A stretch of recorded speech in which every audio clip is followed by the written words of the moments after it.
I used to think lucidity was something you lost gradually, like eyesight or hearing.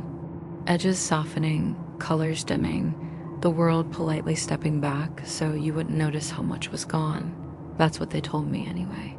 Doctors like metaphors that move in one direction, forward, safe, but the truth is, I remember the exact month I was most awake.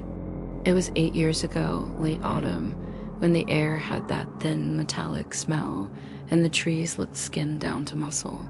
I was 34. I had a job I could do on autopilot, a marriage that functioned the way appliances do. Reliable, quiet, unremarkable.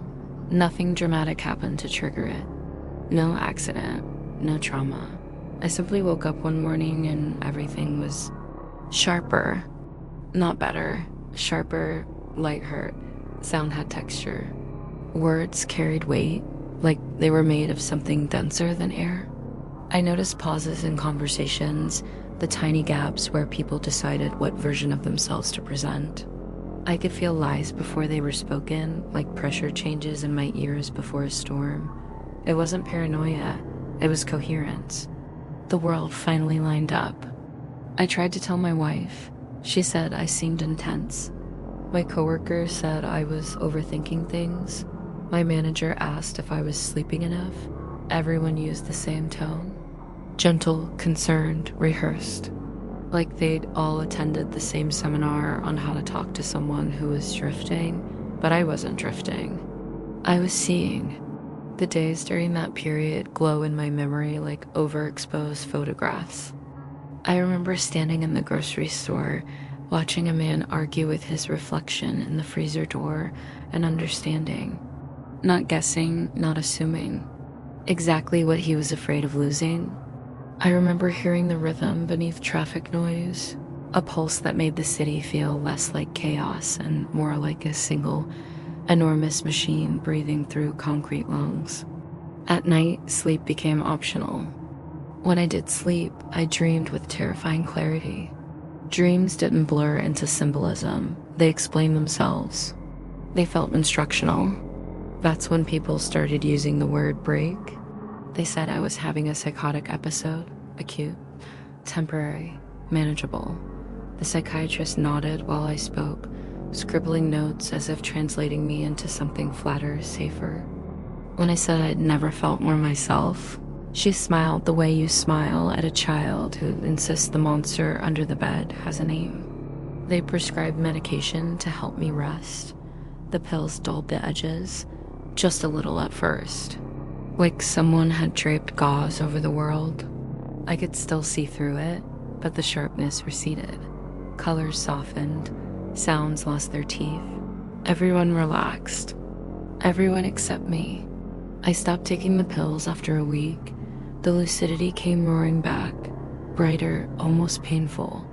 I remember standing in the bathroom, staring at my own face, and realizing with absolute certainty that this heightened state was not new. It was remembered. Like I'd been this awake once before, a long time ago, and had been persuaded to forget. That thought scared me enough to comply. The second round of medication worked better, heavier, smoother. The world became tolerable again. I returned to work. My wife stopped watching me when she thought I wasn't looking.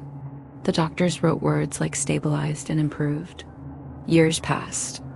Now, when I think back on that time, everyone insists my memory is distorted. They say intense episodes feel meaningful by nature. They say clarity is a common illusion during mania. They say my current life, quiet, manageable, a little dim, is evidence of recovery. I try to believe them. But sometimes, usually late at night when the house settles and the silence grows curious, I feel it again. A thinning, like the fog is lifting, just slightly. In those moments, I notice things I'm not supposed to. The way my wife's smile never quite reaches her eyes. The way conversations loop without resolving. The way entire days pass without leaving a mark. Last week, I found my old journals from that autumn. I don't remember writing them, but the handwriting is mine. Tight, urgent, alive. I read until my hands started shaking. The entries aren't rambling. They're precise. Observations, connections, warnings. One line is underlined so hard it nearly tears the page. If this feels unbearable, it's because you're not meant to stay awake. That night, I dreamed without medication for the first time in years. The dream wasn't symbolic, it was simple. I was standing in a room filled with people asleep on their feet, eyes open, moving through routines like clockwork toys.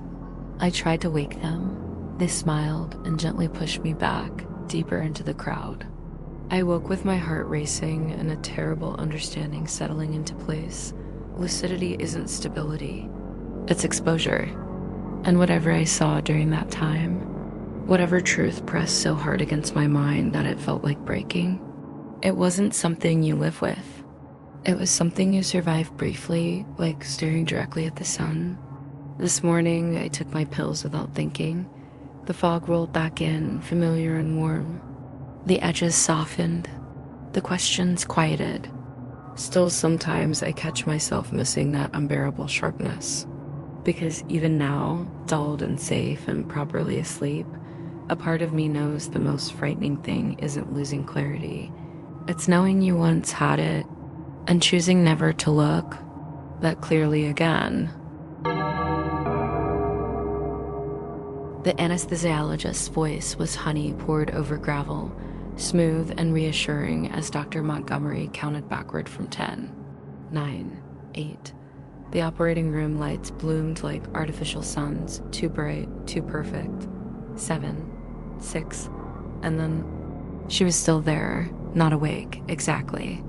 Her body had surrendered to the chemical tide, muscles slack, breathing regulated by machines. But her mind remained crystalline, a diamond of consciousness floating in the dark ocean of sedation.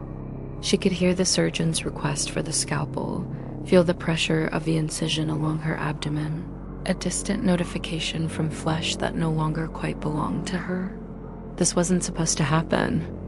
The appendectomy should have taken her under completely, should have granted her the mercy of oblivion.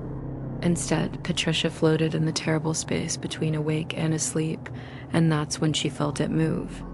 A shift, subtle as a whisper, quick as the flicker between frames of film. Something inside her, not in her abdomen where the surgeons worked, but deeper elsewhere, in the spaces between her thoughts where awareness couldn't quite reach. Just the drugs, she told herself, except she couldn't tell herself anything. Her inner voice had gone silent, as if something had pressed a hand over its mouth. The surgery proceeded with mechanical efficiency. 43 minutes of cutting and cauterizing and suturing. Patricia experienced every second with the clarity of a dreamer who knows they're dreaming but cannot wake. And through it all, in the darkness behind her paralyzed eyes, something watched her watching it. She'd always had them, the blind spots, everyone did.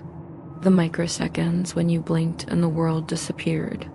The moment between sleep and waking when memory couldn't quite account for time. The peripheral spaces where vision blurred into uncertainty, where the mind filled in details that might not be accurate, might not be real, might not be. It moved again. Closer this time.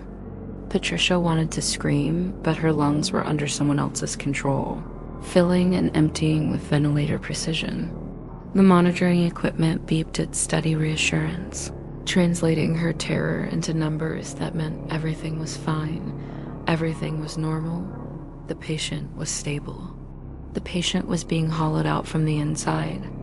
She became aware of it the way you become aware of being watched in an empty room. A certainty without evidence, a knowledge written in the primitive language of prey. It had been with her for years, perhaps since childhood, living in the gaps of her perception, moving only when she couldn't see. An organism adapted to human consciousness the way a hermit crab adapts to shells. When she blinked, it watched. When she slept, it walked through the architecture of her dreams, wearing her thoughts like clothing. When she turned her head, it stayed just beyond the corner of her vision, patient as geology, as inevitable as decay. But no, God, no. She'd learned to remain lucid where humans weren't meant to be lucid. The anesthesia had failed to take her mind while succeeding with her body, and in that terrible crystalline awareness, she could finally perceive what had been perceiving her all along. It was angry. The knowledge arrived without words, a pure transmission of intent. It had survived for decades in her blindness, fed on her inattention, thrived in the merciful fog of ordinary consciousness. Her lucidity was exposure, was violation, was the unwelcome light shined into a creature of comfortable darkness. Close your eyes, Patricia thought desperately. Sleep, forget, please. But that was the horror blooming in her paralyzed chest like a black flower. She couldn't unknow this. The appendectomy would end. The anesthesia would wear off. She would wake up and return to her life, but now she'd be aware. Conscious in the spaces where consciousness was never meant to go, she would feel it every time she blinked, sense it every time she slept, know with terrible certainty that in those microsecond gaps, in those blessed moments of ordinary human blindness, something wearing her life like a costume would move and touch and do things while she couldn't see. She's coming around, someone said, and the world began its slow return to sensation. Patricia's eyes fluttered open. The recovery room was beige and safe and full of fluorescent light. A nurse smiled down at her, professional and kind, and asked how she was feeling.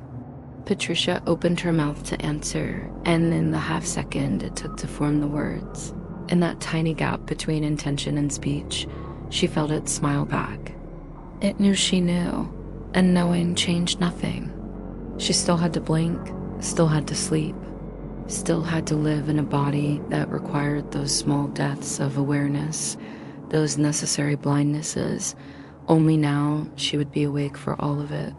The nurse was still waiting for an answer, expression shifting toward concern. I'm fine, Patricia heard herself say, and wondered which one of them was speaking. Ethan found the notebook by accident, which felt appropriate. Important things in his life had always arrived that way, quietly, without ceremony, slipping into place while he was distracted by something smaller. It was wedged behind a box of old tax files in the hall closet, its spine bent, its cover the dull blue of hospital walls. He almost put it back. Then he saw his own handwriting on the front. Decisions. The words sat there in block letters, heavy as a stone. He carried the notebook to the kitchen and sat at the table. Morning light spilled through the blinds, striping the pages as he opened it. The first entry was dated 11 years ago. Started this today so I don't forget why I choose what I choose. Ethan frowned. He didn't remember writing this. But the handwriting was undeniably his. Tight, deliberate, leaning slightly to the right, the way it always had. He read on. The entries were brief at first. Lists mostly, observations, rationales, accepted the job offer, makes sense. Better hours, closer to home. Stopped calling Mark. Conversations were unproductive and left me unsettled. Moved apartments. The old place felt wrong. Hard to explain, but the new one is cleaner, quieter. Ethan paused. Mark had been his best friend since college. He hadn't spoken to him in a decade. He'd never been able to articulate why. Seeing the decision written down like this, so calm, so final, made the distance feel earned, sensible. It made sense at the time. As the dates progressed, the handwriting grew denser. The explanations longer. Less confident, though still orderly, like someone carefully stacking fragile objects.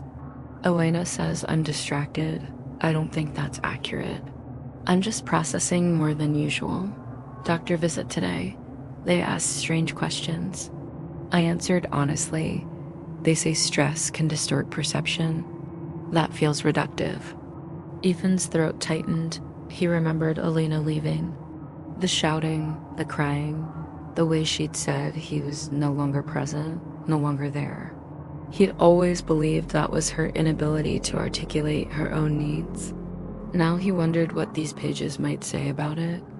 He turned the page, agreed to medication. Not because I think they're right, but because resistance complicates things. Clarity feels different lately, softer, less abrasive. This is probably good. Ethan sat back in his chair. The kitchen felt too quiet, the hum of the refrigerator suddenly intrusive, like a thought he hadn't meant to think. He flipped ahead, skipping years at a time. The entries thinned out. Weeks between notes, then months, promotion accepted. Didn't feel excited, but excitement isn't necessary. Mother called. I didn't answer. Nothing useful would come of it. Sold the house, too many memories, cleaner this way. Ethan pressed his fingers to his temples. He remembered selling the house. He remembered telling himself it was practical, efficient.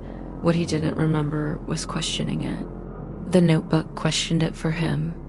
Toward the end, the tone shifted again. The handwriting grew shaky, the lines uneven. Reading older entries is difficult. They feel sharp. If you are reading this later and feel calm, that is intentional. Ethan swallowed. The last entry was dated only 3 years ago. You will want to judge these decisions with the benefit of distance. Don't. You were not clearer then. You were overwhelmed. This, what you feel now, is baseline, acceptable, sustainable. Do not chase lucidity. It costs too much. Ethan closed the notebook. For a long moment, he simply sat there, breathing, listening to the refrigerator cycle on and off. The house felt steady, familiar, safe, and yet he stood and walked through the rooms, the notebook heavy in his hand. Everything looked the way it always had. Neutral furniture, clean lines, no clutter, a life optimized for ease, for minimum friction. In the bedroom, he stopped in front of the mirror. His reflection looked fine, tired maybe, a little dull around the eyes, but fine, normal. He tried to remember the man who'd written those early entries, the one who described the world as abrasive, sharp, overwhelming. The man who'd needed a notebook to anchor his choices. That man felt distant, almost fictional, unreliable. Ethan laughed softly. The sound startled him. He returned to the kitchen and placed the notebook back on the table. He opened to a blank page. For a moment, he hesitated. Then he picked up a pen. Found this notebook today, he wrote. Felt disturbed at first. That reaction passed. The decisions were sound. The outcomes speak for themselves. If this seems cold later, remember, confusion feels meaningful when you're inside it. He paused, then added one more line. It makes sense now. He closed the notebook and slid it back into the closet, behind the tax files where it belonged. The air in the house felt warmer afterward, softer at the edges. Ethan made himself coffee and sat at the table, staring out at the quiet street. The morning passed without incident. Nothing pressed on him. Nothing demanded interpretation. And somewhere, far beneath the calm, a sharper version of him knocked once. Quietly, before falling silent again. It had made sense at the time. And that, Ethan believed, was all that mattered.